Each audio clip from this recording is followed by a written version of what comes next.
네, 오늘 설교 제목은요. 일하기 싫으면 먹지도 말라고 물음표로 끝나는 제목입니다. 일하기 싫으면 먹지도 말게 하라. 성경 구절에 있는 말씀이고 오늘 말씀에도 있는 말씀인데 익히 사실은 이제 잘 알려진 말씀이죠. 근데 이제 이 말씀을 들으면 저는 개인적으로는 괜히 좀 피하고 싶은 그런 마음이 들기도 합니다. 또 같은 맥락에서 오늘 말씀에 이런 말씀도 있죠. 게으르게 행하는 자들을 멀리하라 라는 말씀도 오늘 본문에 등장을 합니다. 게을러지게 되면 아무것도 하기 싫어지게 되죠. 정말로 그냥 일어서서 뭐 하나 손가락 까딱하는 것도 이렇게 싫어하게 됩니다. 꽤 오래전에 그 김남준 목사님이 쓰신 게으름이라는 책 여러분 아시죠? 아마 베스트셀러 당시 나왔을 때에 굉장히 많이 팔린 책으로 기억을 하고 있는데 저도 이제 구매해서 읽었었습니다. 근데 베스트셀러가 된 이유를 생각을 해보면 아마도 이 자녀나 배우자에게 좀 정신 좀 차리라고 성도분들이 많이 구매하셔서 선물했기 때문에 이 베스트셀러가 된 게 아닌가라는 생각도 해봤습니다. 그런데 오늘 본문에 등장하는 이 게으름이라는 단어는 사실은 단순히 일하기를 싫어하거나 나태함을 뜻하는 단어가 아닙니다. 꽤나 다른 의미의 단어가 사용이 되었고요. 이 게으름은 그저 하나의 현상일 뿐입니다.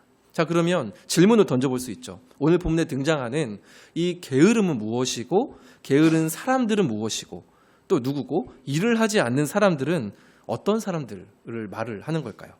어떤 이들이길래 바울이 군대에서 사용하는 그러한 강경한 단어들을 사용해서 그들에 대해서 권면을 했을까요? 자, 그러면 이제 본문으로 들어가서 이러한 부분들을 가지고 한번 좀 답을 찾아보고자 하는데요. 자, 6절 말씀인데 제가 한번 읽어보겠습니다. 형제들아, 우리 주 예수 그리스도의 이름으로 너희를 명하노니 게으르게 행하고 우리에게서 받은 전통대로 행하지 아니하는 모든 형제에게서 떠나라 라고 합니다. 그리스도의 이름으로 명하노니, 그리고 6절 읽은 끝에 보면 형제에게서 떠나라. 이 둘 다 군사적인 용어, 당시의 군대에서 사용되는 그러한 단어들이었다고 합니다. 자, 그러면 어떤 명령이며 무엇을 떠나라 라고 하냐면 6절에 보니까 게으르게 행하고 우리에게서 받은 전통대로 행하지 아니하는 모든 형제에게서 떠나라 라고 말을 합니다. 자, 그럼 여기서 게으르다라는 이 단어에 대해서 한번 생각을 해볼 필요가 있습니다. 사실은 핵심이 되는 단어가 이 단어인데요. 이는 말씀드렸던 것처럼 단순히 나태하거나 일을 하기 싫어하는 그러한 마음 자세나 그런 것을 말을 뜻하는 것이 아니라 이 단어는 본래 질서에서 벗어나다, 그리고 대열에서 이탈하다라는 그러한 단어입니다. 꽤나 다르죠. 게으르다, 질서에서 벗어나다. 연관은 있지만 완전히 다른 단어입니다. 그래서 이 개역 개정 전에 있던 개역 한글에는 게으르다라는 단어가 혹시 어떤 단어로 사용이 되었는지 아시는 분 계신가요? 아마 제가 말씀을 드리면 기억을 하실 겁니다. 규모 없이 행하는 자들로 번역이 되었습니다. 규모가 없다, 체계가 없다, 이런 뜻인 거죠. 그리고 게으름이라는 단어는 그냥 문맥상 일하기 싫어하면 먹지도 말라, 이러한 이제 말들이 나오기 때문에 그러면 게으름으로 의역을 해도 괜찮겠다라고 해서 현대에 이제 번역하는 학자들이 이 게으름이라는 단어를 이제 차용을 해서 넣은 것입니다. 자, 그러면 이 게으름이 언제 찾아올까도 생각을 해보면 질서가 없고 기준이 없을 때 사실은 찾아오게 되죠. 자, 그럼 질문을 한번 던져보면 데살로니가 교회에도 이 질서와 관련된 문제들이 있었습니다. 자, 무엇이냐면 이 데살로니가 교회는 사도행전에서 사도 바울이 2차 세계전도 그 여행을 할 때에 개척된 이제 교회입니다. 그런데 학자들에 의하면 이 바울이 데살로니가 교회에는 오래 머물지를 못했어요. 길어봤자 3개월이라고 합니다. 굉장히 짧은 기간이죠. 자, 그러면 예수 그리스도의 복음을 전하기에는 사실은 충분한, 정말 그 원색적인 복음을 전하기에는 충분했지만 구약과 신약을 오가면서 또 성도로서 어떻게 살아가야 하는지를 전하기에는 사실은 부족한 기간이었습니다. 그래서 이 데살로니가 성도들이 궁금했었던 부분들이 있었습니다. 주님의 날, 그 재림의 때가 언제인지, 지금 박해가 있는데 우리가 어떻게 살아가야 하는지, 어떤 종말에 관련해서도 이런 문제들이 궁금한 게 있었는데, 그래서 바울이 펜을 들어서 서신을 쓴 게 데살로니가 전서입니다. 그런데 시간이 조금 지나서 새롭게 생긴 문제들이 있었습니다. 박해가 더 극심해졌습니다. 그리고 또 있었던 큰 문제가 있었는데 종말의 문제가 전서에도 있었는데 이 문제가 한 걸음 더 발전을 한 겁니다. 무엇이냐면 전서에는 이제 곧 예수님이 오실 거다라는 그런 불안감을 조장하는 종말론이 있었다고 한다면 후서에는 어떠한 문제냐면 이미 예수님이 오셨다라는 겁니다. 재림이 이미 이루어졌다라는 거예요. 그러니까 엄청난 문제가 생긴 거죠. 그래서 바울이 다시 편지를 쓴 게 후서입니다. 자, 그럼 전서와 후서가 이제 그 배경들이 좀 머리에 들어오시죠. 자, 그러면 이 부분을 좀 보여주는 이제 말씀이 후서 2장 1절과 2절에 있습니다. 자, 성경을 한번 여러분 찾아보시면 좋을 것 같은데요. 데살로니가 후서 2장 1절과 2절입니다. 같이 한번 또 앞에도 있으니까요. 한번 같이 한 목소리로 한번 읽어보겠습니다. 시작. 형제들아, 우리가 너에게 구하는 것은 우리 주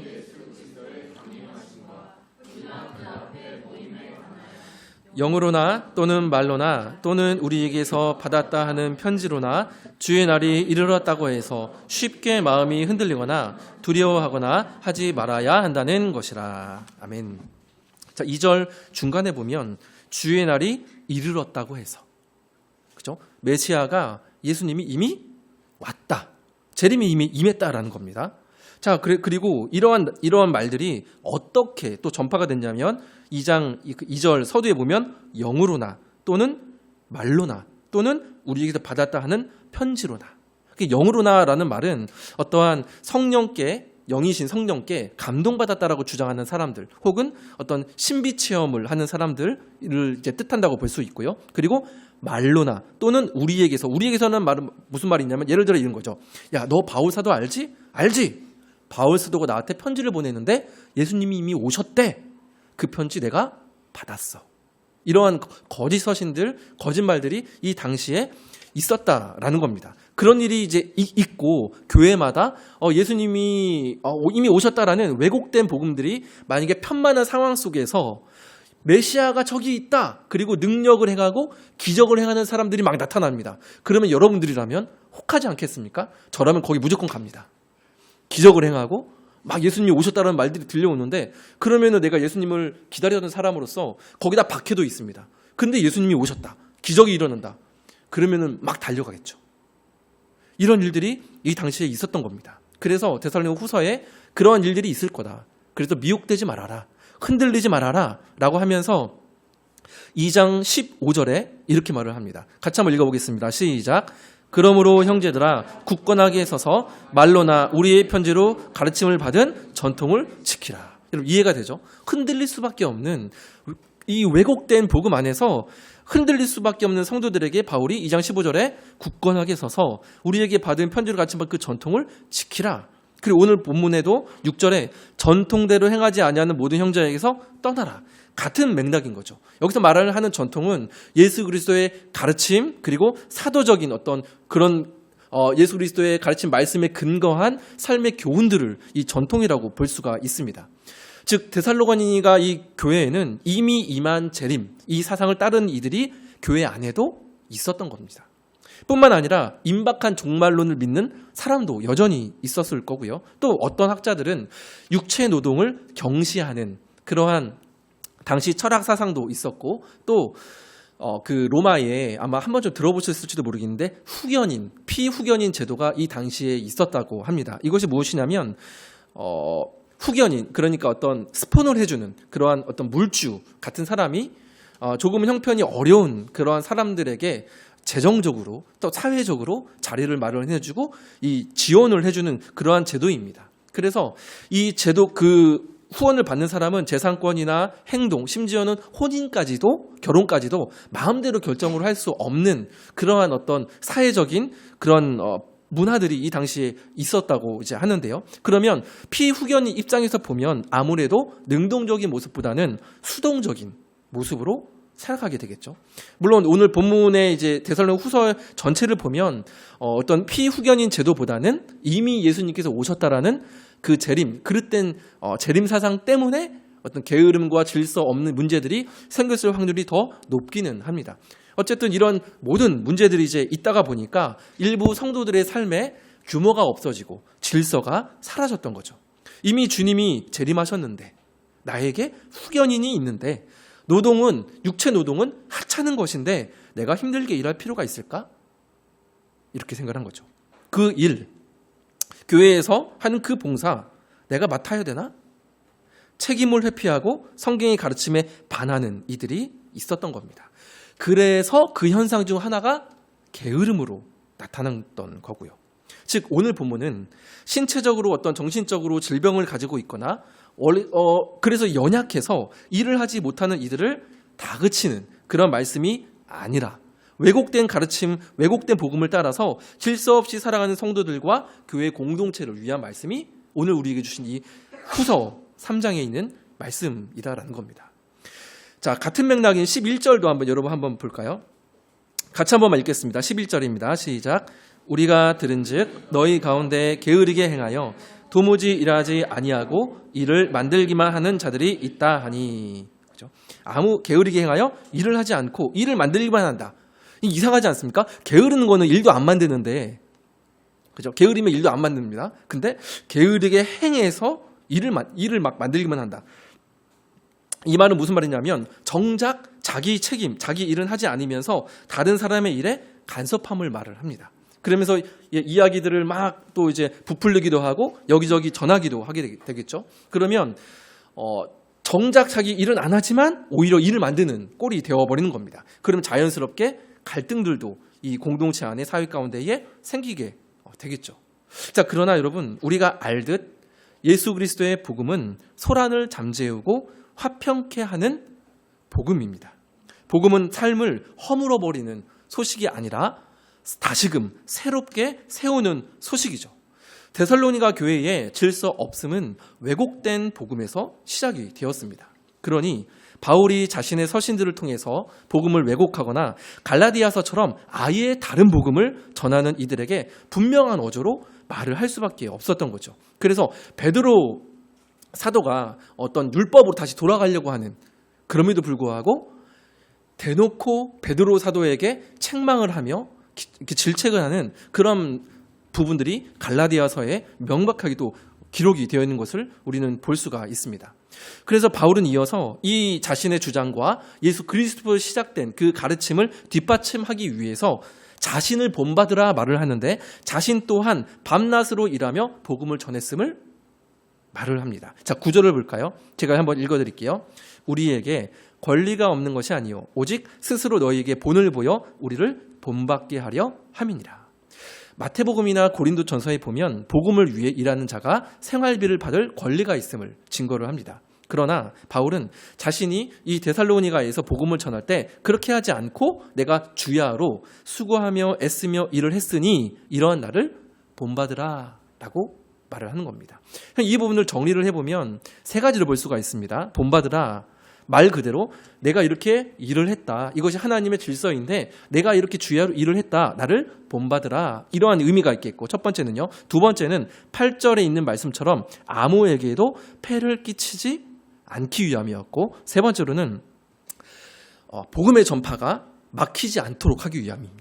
이 부분이 전 개인적으로 참 중요하다라는 생각이 들었는데요. 당시에는 소피스트라고 불리우는 이제 지혜자들이잖아요. 지혜자들이나 거짓 교사들이 종종 있었습니다. 순례하는 거짓 교사들. 근데 이 사람들이 여러 달콤한 말들로 이렇게 가르치면서 사람들과 관계하면서 후원금을 받았습니다. 그러니까 생활비를 받았습니다. 상황이 이러하니까 바울이 복음을 전하면서 그들과 마찬가지로 생활비를 받게 되면 혹 저 바울도 거짓 선생이 아닐까? 이렇게 생각하게 되지 않겠습니까? 의심하게 되죠. 그러면 바울이 전하는 복음도 의심하게 될 겁니다. 그래서 바울은 자신이 전하는 이 예수 그리스도의 복음이 걸림돌이 되지 않기 위하여, 막힘이 되지 않기 위하여, 훼손되지 않도록 주야로 일을 하면서 생활을 했던 겁니다. 그래서 3장 1절, 오늘 3장 1절 읽지는 않았지만 1절에도 눈으로 보시면 PT는 없습니다. 1절에 보시면 바울이 데살로니가 교인들에게 부탁하는 첫 번째 기도 제목이 나오는데 그것이 무엇이냐면 주의 말씀이 어떻게 됩니까? 퍼져나가. 맞죠? 퍼져나가. 영광스럽게 되기를 부탁합니다. 기도를 해달라고. 퍼져나가다라는 말은 막힘없이 달려가다라는 뜻이에요. 복음에 대한 이 바울의 생각, 애씀, 열정이 대단하죠. 성도인 우리도 여러분 마찬가지입니다. 우리는 복음을 받았습니다. 그러나 우리가 받은 복음은 다시 누군가에게도 전해져야 하는 맡겨진 복음이기도 합니다. 우리가 받은 복음은 맡겨진 복음이죠. 그래서 복음이 잘 흘러갈 수 있도록 생활비를 받을 권리가 있음에도 바울이 일을 했다고 한다면 오늘날 살아가는 저와 여러분도 마찬가지로 복음의 흘러감을 위해 우리도 그 소중한 복음이 나로 하여금 어떻게 막힐 수 있기 때문에, 그렇죠? 그렇다고 한다면 나는 내 안에 있는 맡겨진 복음은 이게 흘러가려고 하려면 나의 생활 가운데, 나의 마음 가운데에 어떤 질서의 체계 가운데에 어떠한 부분이 어떻게 좀 내가 수정을 하고 수고하고 애를 써야 할까? 이런 부분들을 오늘날 우리가 사실은 오늘날 시대와 어떤 사람들을 보면서 고민해야 되는 지점이라고 볼 수가 있습니다. 이 부분에서는 제가 구체적으로 말씀을 드리지 않습니다. 그냥 여러분에게 질문을 던져드리는 겁니다. 복음이 흘러가려면 나를 통해서 어떤 부분들을 내가 수고하며 애를 써야 될까? 바울이 주야로 일을 했다고 한다면 말이죠. 자, 그러면 두 번째로는 바울이 이러한 사람들에 대하여서 이런 사람들을 함께 신앙생활하고 있는 데살로니가 교회에 어떠한 처방을 내리는가가 이제 두 번째 단락인데요. 자, 12절을 제가 한번 읽어드리겠습니다. 한번 눈으로 따라와 주세요. 이런 자들에게 우리가 명하고 주 예수 그리스도 안에서 권하기를 조용히 일하여 자기 양식을 먹으라 하노라. 여기서도 군사적인 용어가 계속 반복이 되죠. 우리가 명하고 주 예수 그리스도 안에서, 이것이 어떤 자기의 말이기도 하지만 동시에 자기의 말이 아니라 결국에는 예수 그리스도의 그 권한 안에서 말을 하는 것임을 다시 한번 말을 합니다. 거듭 강조하는 거죠. 자, 그렇게 말을 하면서 뭐라 말하냐면 권하기를 조용히 일하여 자기 양식을 먹으라라고 합니다. 조용히 일한다라는 말은 아까 말씀드렸던 일을 만들기만 하는 그 간섭의 반대말입니다. 여기저기 이제 말을 하면서 왔다 갔다 하는 거기에 반대말인 거죠. 그러니까 세틀 다운입니다. 그냥 그 자리에 가만히 정착하여서 간섭하며 일을 만들지 말고 너에게 맡겨진 그 자리의 일을 성실히 일하며 그것으로 먹고 살으라 라고 권면을 하는 거죠. 자기의 일을 하는 것, 이는 잘 아시는 것처럼 하나님의 창조 질서입니다. 여러분 여기에 대해서 동의가 되시죠? 그렇죠? 일을 하는 것은 하나님의 창조 질서예요. 창세기 2장 15절에 잘 아시는 말씀이 있습니다. 제가 한번 읽어드릴게요. 여호와 하나님이 그 사람을 이끌어 에덴 동산에 두어 그것을 무엇합니까? 경작입니다. 경작하며 지키게 하시고. 경작이라는 단어는 굳이 말씀을 드리면 아바드라는 히브리어 단어를 쓰는데 이 경작이라는 말이 일하다 그리고 섬기다라는 뜻도 있습니다. 그래서 하나님을 섬기다, 즉 예배의 차원에서 사용되는 단어가 아바드이기도 이제 한 거죠. 네. 때문에 창조 질서는 피조물인 우리가 일을 하게 되는 겁니다. 이 부분을 복음과 여러분 다시 한번 연결해서 생각을 해보면 하나님께서 세상을 아름답게 창조하셨을 때에 일을 하는 게 있었죠. 하나님께서 맡겨주신 피조세계를 돌보는 그런 일이 있었습니다. 그리고 하나님은 일하시는 하나님이셨죠. 하나님의 형상대로 하나님의 성품대로 피조세계를 가꾸는 임무, 책임이 주어졌습니다. 그러나 죄가 들어옴으로 말미암아 일이 어떻게 됐죠? 타락했죠. 일도. 고통이 주어졌죠. 출산하는데 마찬가지로 고통이 주어졌습니다. 그리고 또 이런 현상들도 있습니다. 일 자체가 우상이 되어버렸습니다.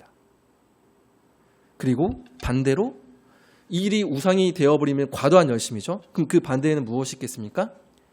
게으름이 있는 겁니다. 이게 죄가 인류 가운데 들어오면서 나타난 일에 대한 타락입니다. 근데 예수님께서 이 땅에 오시게 됐죠. 그래서 일도 회복이 되었습니다. 어떻게 회복이 되었습니까? 우상인 내가 나를 위한 나의 중심적인 일이 아니라 하나님 나라의 일로 회복이 되었던 거죠. 그래서 자기 실현이 아니라 하나님의 나라를 드러내는 통로가 오늘날 성도들에게 주어진 일이라는 겁니다. 그래서 오늘날 종말을 살아가는 우리들이 일에 대한 자세는 이 일이 단순히 자아 실현이나 단순히 생기를 위한 수단이 아니라 하나님 나라의 일임을 우리가 알고 그 맡겨진 자리가 사람들이 보기에 높든 낮든 작든 크든 그것이 중요한 것이 아니라 나에게 주신 하나님의 이름을 알고 그 자리에서 성실함으로 죽게 하듯 일하는 것, 이것이 복음을 맡은 우리의 일에 대한 자세라는 겁니다. 자, 이는 바울이 그러했듯 교회 안에도 동일하게 적용이 됩니다.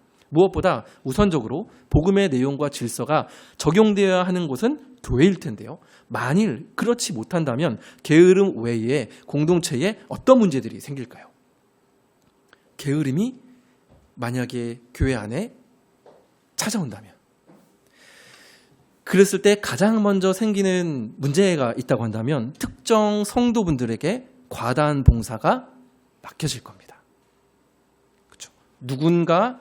누군가는 일을 맡아야 되는데 그 일을 게을러서 하지 않는다면 그 일이 자연스럽게 누군가에로 가게 되겠죠.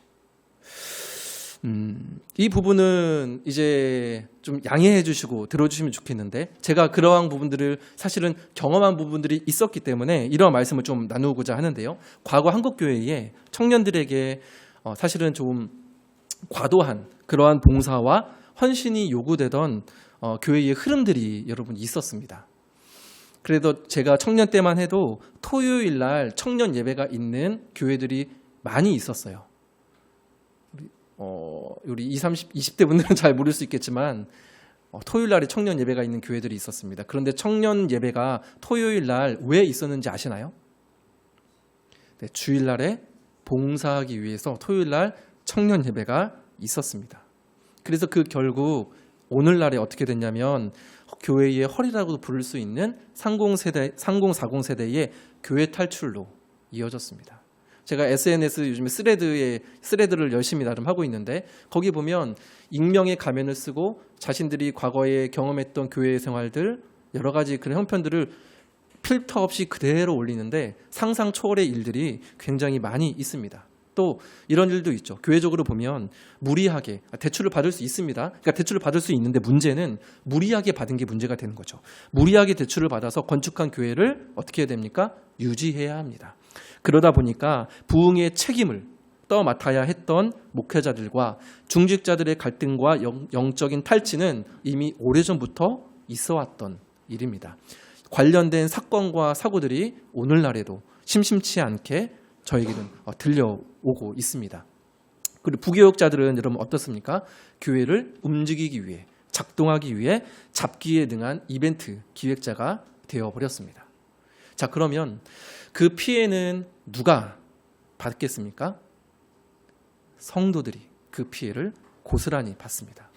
갈수록 본받을 대상은 적어지고 복음을 누리지 못하고 앞에 있는 중직자들이, 목회자가 복음을 누리지 못하는데 성도들이 복음을 누릴 수 있을까요?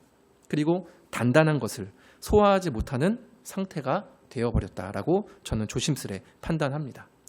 이는 복음의 질서가 아니라 성과주의의 질서들을 교회가 비판 없이 들여왔기 때문에 생긴 일들입니다.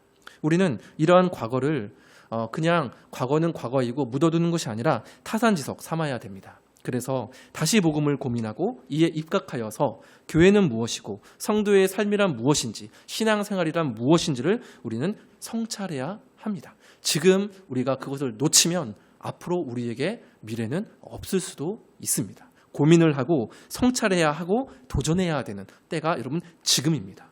주봉교회는 우리 교회가 멈춤의 기간을 갖는 것도 성도분들은 가능하면 1인 2사역 이상 되지 않도록 신경 쓰는 것도 이러한 이유 때문에 그렇습니다. 저도 이것도 해주세요. 저것도 해주세요. 부탁하고 싶은 게 있습니다. 그러나 그렇게 하기가 쉽지가 않습니다. 왜냐하면 많아지게 되면 결국에는 탈진으로 이어지게 될 수밖에 없거든요. 그러니까 어떻게 보면 그러한 과도한 선에 이렇게 왔다 갔다 하는 사람은 솔직히 말씀을 드리면 현실적으로 봤을 때 목회자인 저 한 사람이면 충분합니다. 그래서 1인 3역, 4역 해주면 좋죠.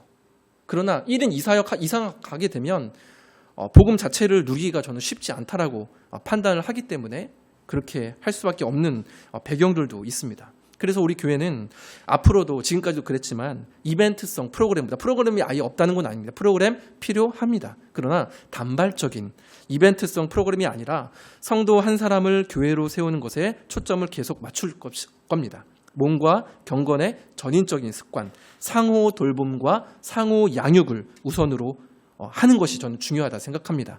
목회자가 저 혼자인데 모든 성도들 제가 다 가르칠 수 있을까요? 설교 한 편으로 다 가능할까요? 저는 불가능하다고 생각합니다. 성도분들이 서로가 서로에게 상호 양육자가 되어 주셔야 합니다. 그래서 은사에 따라 직분에 따라 사역을 분배하고 각 사람이 자기의 일을 감당할 수 있는 질서들을 하나씩 세워가고 싶습니다. 물론 같이 놀러 갈 수 있는 기회는 많았으면 좋겠습니다. 봉고차가 있으면 정말 그냥 끝나고 그냥 밥 먹고 타고 막 서해바다 이런 데도 가고 싶은 그런 마음들도 있는데 나중에 그렇게 됐으면 좋겠습니다. 자, 이어지는 13절은 이제 교회 성도들에게 하는 권면인데요. 같이 한번 13절을 한번 읽어보겠습니다. 형제들아 너희는 선을 행하다가 말라. 네, 그렇죠. 13절도 많이 아시는 말씀이죠. 근데 이 배경을 생각해 보면 좀 더 정확하게 이 말씀의 뜻을 알 수 있습니다. 이 말은 맡겨진 직분과 위치에서 성실히 일을 감당을 하다가 혹 다른 사람들의 모습을 보면서 낙심하지 말아라 라는 그런 권면입니다. 나는 열심히 땀 흘려 그나마 이렇게 살아가고 그나마 교회에서 이렇게 섬기며 살아가는데 저 사람은 한량처럼 지내는데도 뭔가 막 해피한 것 같고 잘 사는 것 같은 것을 보면 허탈해지죠. 왜 나만 이렇게 살아야 하나 하고요. 바로 그때 낙심하지 말고 맡겨주신 그 일을 선을 계속 행하라라고 하십니다. 그렇다면 하나님께서 보시는 선이란 무엇이겠습니까? 단순히 타인에게 친절하게 대하거나 착한 일을 한 것이 아니죠. 맥락에 따르면 무엇입니까? 맡겨진 자리에서 그 일이 크든 작든 죽게 하듯 성실하게 책임을 감당하는 것이 성도의 선이고 주님께서 기뻐하시는 종말을 살아가는 우리의 자세라는 것입니다. 이어지는 마지막 14, 15절은요. 이러한 권면의 마지막 최종 목적을 보여줍니다. 자, 14절, 15절 같이 한번만 읽겠습니다. 시작. 누가 이 편지에 사귀지 말고 그로 하여금 부끄럽게 하라. 그러나 원수와 같이 생각하지 말고 형제같이 권면하라. 14절 보니까 중간에 그 사람을 지목하여 사귀지 말고, 그러니까 왜곡된 질서를 가지고 있는 사람들에 대해서 덮어두지 말라는 겁니다. 쉬쉬하지 말고 그들을 가까이 하지 말라라고 합니다. 근데 이 말씀을 오늘날 우리 한국 교회에 그대로 적용하면 어떤 일이 벌어지겠습니까? 네, 그 다음 주에 안 나오시겠죠. 지목하여 부끄럽게 하라. 체면 문화인데 우리 대한민국이 이를 그대로 적용하면 정말 난리가 날 겁니다. 그대로 적용하기에 분명 무리가 있습니다. 그죠? 그러나 우리가 한 가지 교훈은 얻어야 됩니다. 복음을 이제 왜곡하거나 질서를 무너뜨리는 일에 대해서 침묵하지는 말아야 한다라는 이 가르침을 우리는 받아야 됩니다. 그래서 지혜롭게 상호 권면하고 소통할 수 있는 문화가 있어야 되는데 그것을 위한 질서가 직접 솔직하게 그러나 사랑 안에서 아닌가라는 생각을 좀 해보았습니다. 그리고 사귀지 말라라는 이 말씀도 분명 이게 왕따 아닙니까? 왕따를 시키라는 말씀은 분명 아닐 겁니다. 아마도 이거는 제 추측입니다. 아마도 일정 기간 거리를 두면 내가 뭐 잘못했나? 이런 생각을 하게 되지 않겠습니까? 그래서 스스로를 돌아보면서 14절 끝에 있는 것처럼 부끄러움을 느낄 수 있도록 그리고 결국 회개로 이어질 수 있도록 하라는 말씀입니다. 그래서 15절에 원수와 같이 생각하지 말고 형제같이 권면하라 하십니다. 그러니까 단절이 아니라 미움이 아니라 원망이 아니라 회개와 회복으로 이끌기 위한 권면을 하라라는 것입니다. 오늘 말씀을 정리하려고 합니다. 오늘 본문에 기록된 모든 권면 그리고 훈계 심지어 사람을 지목하여 돌아보게 하는 이 과정까지도 목적은 하나입니다. 주 예수 그리스도의 복음이 막힘없이 퍼져나가 영광받게 하기 위함입니다. 그 복음이 퍼져나가야 누군가 한 영혼이 다시 세워지고 또 그것을 통하여 한 지역이 복음으로 세워지기 때문에 그렇습니다. 그리고 이것이 바로 우리 교회의 사명이요, 성도의 영광이요, 우리 하나님께 기쁨이 되는 것입니다.